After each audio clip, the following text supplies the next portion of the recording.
হ্যাঁ রে সনদ, তোর আব্বা কোথায় রে? তোর আব্বার সঙ্গে একটু দরকার ছিল। আব্বা তো ঘরেই আছে গো।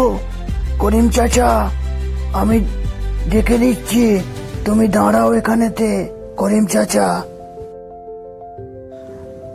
করিম ভাইয়া, তোমাকে তো আমি সেরকম ভাবে কিছু সাহায্য করতে পারবো না গো। সাকিব, আমি কি বলি, অন্তত 10,000 টাকা আমাকে দিয়ে একটু সাহায্য কর, আমি আমার ছেলেটা চিকিৎসা করাতে পারি তাহলে। 10,000 কেন, আমি 1,000 টাকাও দিতে পারবো না গো। আমার প্রচুর এখন সমস্যা আছে। ওরকম বলিস না সাকিব, একটু অন্তত দেখ বাবা। আমাকে ক্ষমা করে দাও করিম ভাই, আমি একদম পারবো না। আমি এখন খুব সমস্যার মধ্যে আছি গো। তারপর মনের দুঃখে করিম চাচা চলল রাস্তা ধরে অনেক দূরেতে। সে ভাবলো দূরে কোথাও চলে যায়, আর একদম ভালো লাগছে না।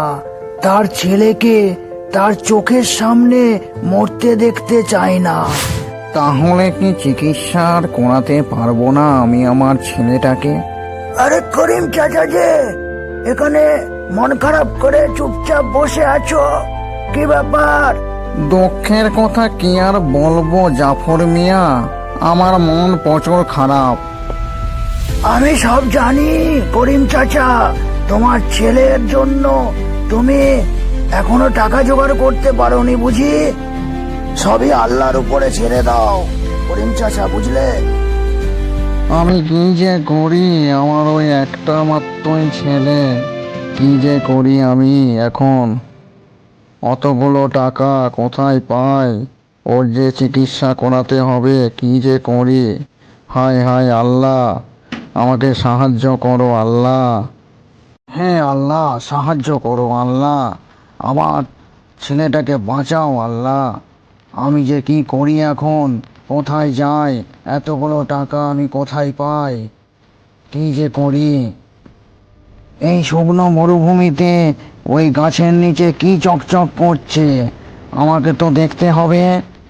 যাই যাই, তাড়াতাড়ি ওই গাছের নিচে গিয়ে দেখি কি আছে, কি চকচক করছে ওখানে। এই, কে তুমি? এখানেতে লুকিয়ে আছো?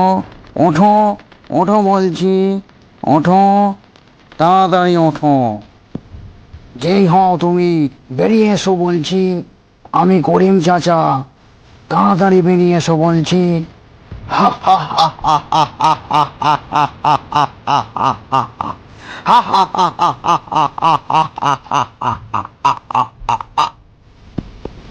কে তুমি মানব জাতি? কি ব্যাপার, এই একা মরুভূমিতে তুমি কি করছো? তুমি জানো আমি এত বছর ধরে এই গাছের নিচেই পাষাণ হয়েছিলাম। তুমি আমাকে বাঁচালে, তুমি আমায় রক্ষা করলে। বলো তুমি কি চাও, তোমার কি দরকার বলো। তোমাকে আমি এমন কিছু উপহার দেব যাতে তোমার সব সমস্যার সমাধান হয়ে যাবে। তুমি বলো, আমায় বলো তাড়াতাড়ি, কি চাই তোমার? বলো বলছি, কি চাই? আমি কিছুই চাই না, আমি আমার শুধু ছেলের জীবন বাঁচাতে চাই। হে দৈত্য, তুমি বলে দাও আমি কিভাবে আমার ছেলের জীবন রক্ষা করব। আমার ছেলেকে বাঁচাও তুমি। এ নাও, এই যে প্রদীপ দেখছো, এই প্রদীপকে তুমি ভালো করে আগলে রেখো। এ হলো এক আশ্চর্য প্রদীপ, এর কাছে তুমি যা চাইবে তাই পাবে। তবে বেশি লোভ করো না, লোভ করলে কিন্তু পরিণাম হবে মৃত্যু। হা হা হা হা হা হা হা হা হা হা হা।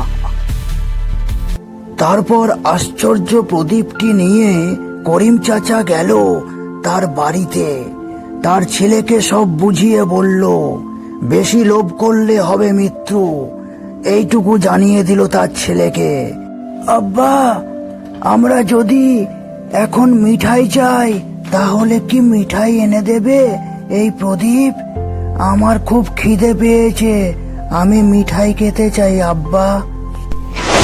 হে আশ্চর্য প্রদীপ, আমি মিঠাই খেতে চাই, আমাকে মিঠাই এনে দাও। আশ্চর্য প্রদীপ, মিঠাই এনে দাও আমাকে।